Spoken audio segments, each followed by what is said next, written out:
ازيكم حبايبي؟ عاملين ايه؟ يا رب تكونوا بخير وفي احسن حال، وكل سنة وانتم طيبين بمناسبة شهر رمضان. يلا بينا بقى نعمل شوية محشي كده على القد، بس حاجة ايه، روعة. المحشي جميل جدا جدا جدا. يا رب ينال اعجابكم. وطبعا انا بقى مش رصة وكده وعاملاه، لا، من الحلة على طول على الصينية. هنا بقى معانا آه، فلفل وبتنجان وكوسة. طبعا ورق العنب انا بسلقه. معانا هنا ازاي بقى ان احنا نفضي الفلفل. طبعا البنانيت اللي لسه اول مرة يعملوا محشي وكده يبقوا ياخدوا بالهم كويس من السكينة، واحدة واحدة كده، زي ما انتم شايفين بالراحة خالص. انتي بتلفي كده حوالين الفلفلية، تقطعي العرش وتطلعي البذر اللي فيه. طبعا البتنجان عشان يتقور معاكي صح لازم تفركيه الاول بايدك على القطاعة او على الرخامة. لازم تفركيه، لازم تدعكيه كده شوية عشان يطرى ويطلع معاكي بكل سهولة. طبعا ايدك كده بالراحة وتشتغلي كده واحدة واحدة، وكل حاجة سهلة ومفيش حد اتولد يعرف اي حاجة العالم ده. هو مفيش حد اتعلم الحاجة مرة واحدة، واحدة واحدة كده تعرفي تعملي كل حاجة. طبعا انا بقطع هنا الكوسة من ورا مش من قدام، مش من العرش. ليه؟ لان دي اضعف حتة في الكوسة. طبعا انا بخش منها واقور، مش بشتغل من الحتة اللي هي من قدام دي. مش بقطعها، بقطع جزء منها بس واسيب جزء، لان هي دي امتن حتة في الكوسة والناحية التانية اضعف حتة في الكوسة. احنا بنشتغل من عند الضعيفة عشان خاطر لما تقوري للاخر الكوسة ما تتخرمش منك. طبعا هنا محضرة مية بملح بخل، برمي فيها كل اللي بقوره عشان البتنجان ما يسوتش والكوسة وما يعملوش ريحة. مية بملح بخل، مية دافية بملح بخل، بس كده. والتقوير ده حاجة مش صعبة خالص. كوسة نفس الكلام، بس الكوسة طبعا ما بينفعش انك انتي تفركيها كده، لا انتي بتشتغلي بيها بالراحة خالص. وزي ما قلتلك بتسيبي الجنب اللي هو اللي فيه الطاقية بتاعت الكوسة دي، وتشتغلي من قعريتها اللي هي الضعيفة. طبعا ولا واحدة تتكسر معاكي بالطريقة دي، ولا واحدة. بعد ما تقوري خالص بتروحي قاطعة الحتة اللي من ورا، نصها مش كلها، تقطعي نصها وتسيبي نصها، عشان انا لما بقور للاخر ما بتتفقعش من تحت.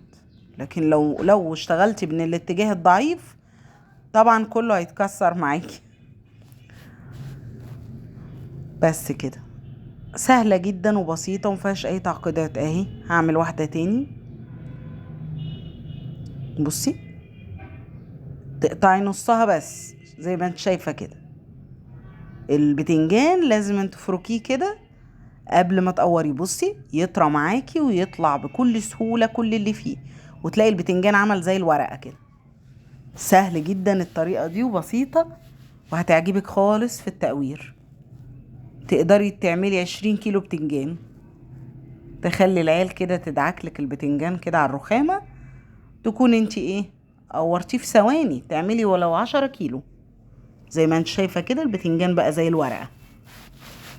ماشي، زي ما انتوا شايفين كده، سهلة وبسيطة خالص يا جماعة. مفيش حاجة صعبة، سهلة. وتقدري تعملي لو هتعملي محشي جهزي كل ده قبليها بيوم. جهزي الخلطة وجهزي وقوري الحاجة وحطيها في مية بملح بخل لتاني يوم، ما يجرالهاش اي حاجة في التلاجة ولا يحصل لها حاجة، وكأنك لسه عاملاها دلوقتي وبره التلاجة مش جوه التلاجة كمان.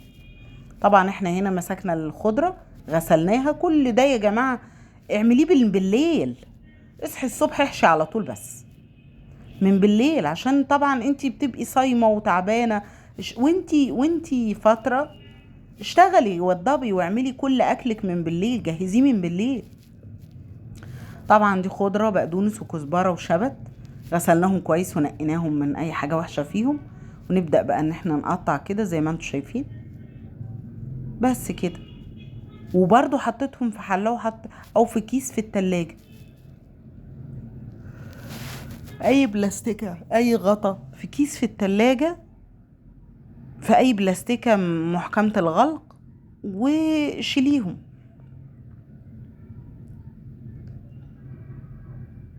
طبعا انت عايزة تقطعيه كبير عايزة تقطعيه صغير هو مش هيبان كبير او صغير، ده محشي يعني هو هيبان الخضرة اللي فيه مستحيل.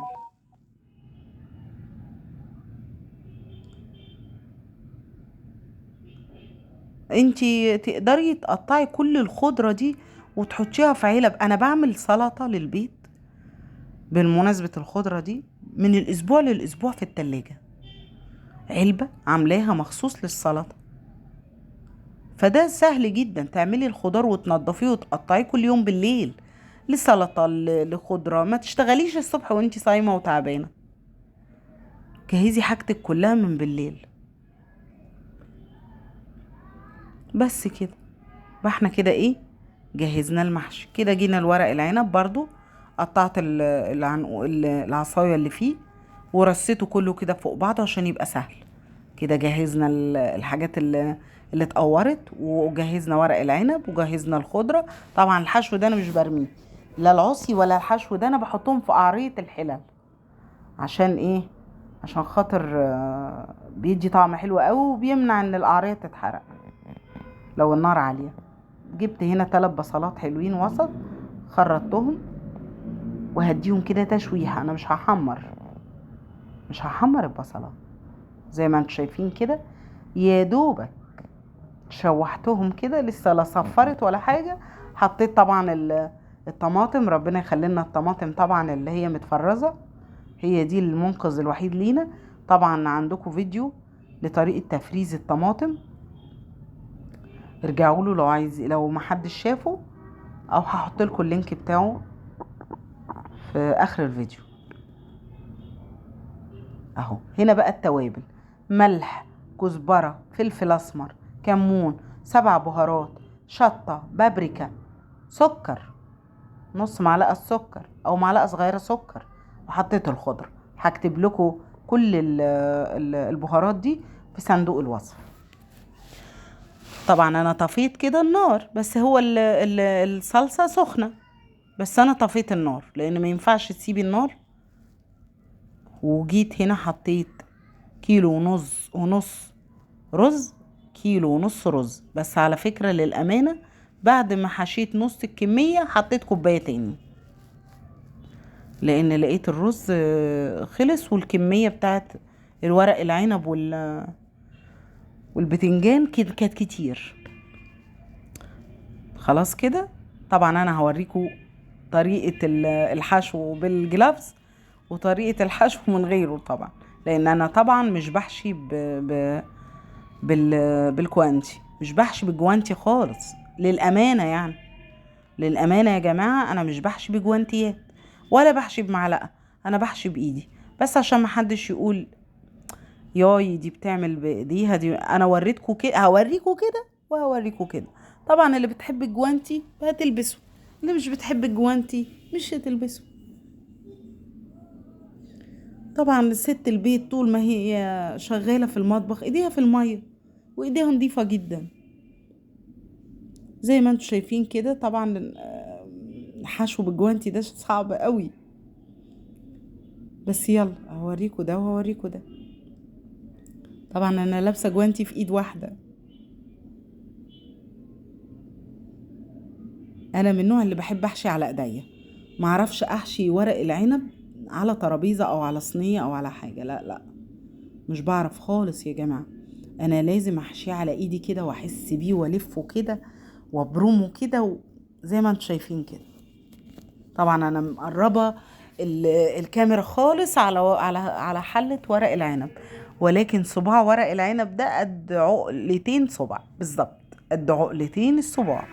لكن لما انا مقرباه عامله زوم على الحله فباينه انها كبيره.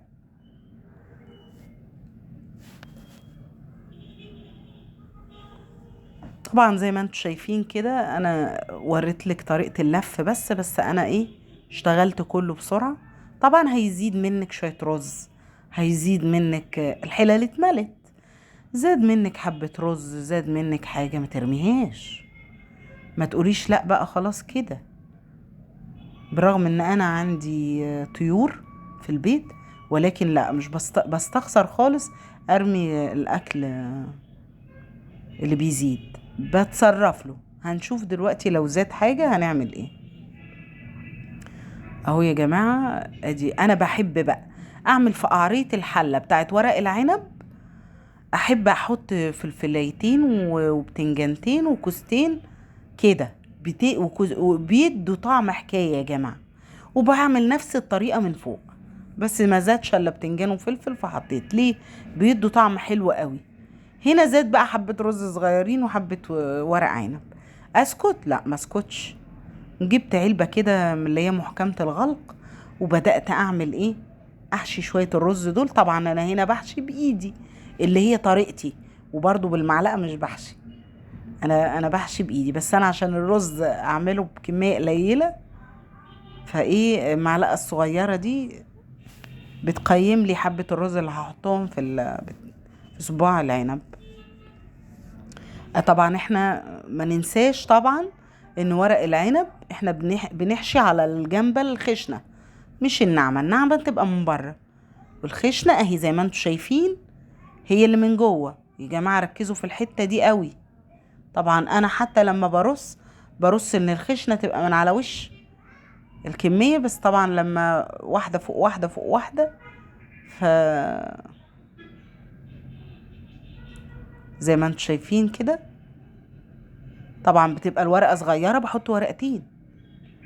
طب الورقة الصغيرة دي هنرميها؟ لا طبعا، بروح حتى جنبيها ورقة صغيرة زيها تاني واشتغل. ما وقفتش، مليت العلبة دي، حطيتها. طبعا العلبة دي زي ما تقولوا كده تبقى في الفريزر كمنقذ في ايه، حد مسافر اعمله حبة محشي على قطعة بانيه واحطهم له في علبة زي كده وهو مسافر ياكل. حد جاي، حد فاطر في نص اليوم نحطها له. حد ضيف جالنا فجأة ومفيش اكل في البيت نطلعها. يعني ما تتخيلوش، يعني انا بالنسبة لي الحاجات اللي بتبقى فاضلة من بقية الوجبات انا بروح منضفاها ومظبطاها وحطها كده في علب من دي، بتبقى جميلة قوي. طبعا انا هخلص الكمية دي كلها، وهيزيد معايا بقى ورق عنب تاني هحطه في كيس وهربطه واحطه في الفريزر برضه. ليه؟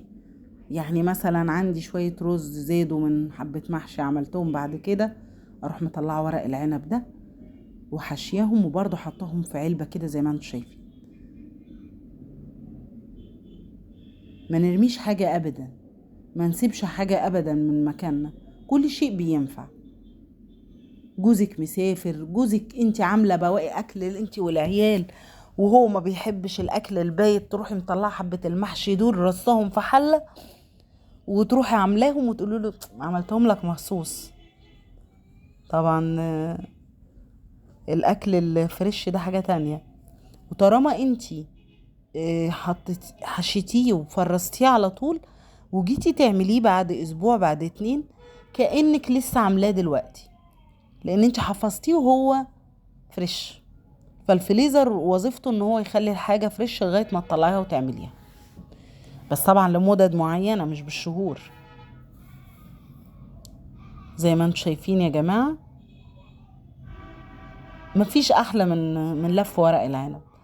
انا عندي ناس كتير حبايبي جايبين المكنة، بس انا بحب الف بايدي ورق العنب بالذات. يعني ورق العنب ده بالنسبة لي يعني انا اعشق لف ورق العنب، وانا ايدي بتبقى سريعة جدا في لفه. ادي انا حبيت اوريكم العلبة دي كلها انا لفتها ازاي، عشان اللي ما خدش باله من اول لفة يشوف تاني لفة تالت لفة. انا مش بلف على ترابيزة ولا على رخامة ولا على صينية، انا ما بعرفش الف الا على ايدي، ما بعرفش يعني. حاولت الف قبل كده على ترابيزة او على الرخامة، ما قدرتش، ما عرفتش، ما بعرفش الف الا على ايدي. يا رب الفيديو ينال اعجابكم. طبعا دي الصلصة زادت، وطبعا ورق العنب ده اللي زاد. انا هشيله في كيس ينفعني في مرة تانية. طبعا العلبة كده اتملت، انا هقفلها واحطها في الفريزر. ادي اخر صبع اهو، خلاص كده. طبعا احب اروق دايما حواليا. يا رب ما يحرم حد من صحته ابدا، يا رب، يا رب ما يحرم حد ابدا من صحته. وادي ورق العنب بعد ما استوى. ما بحبش ارص خالص، معرفش ليه. انا قلبته من الحلة عليكم على طول زي ما انتوا شايفين. شوية محشي حكاية. كل سنة وانتوا طيبين، ويا رب الفيديو يكون عجبكم، ومع ألف سلامة يا حبايبي.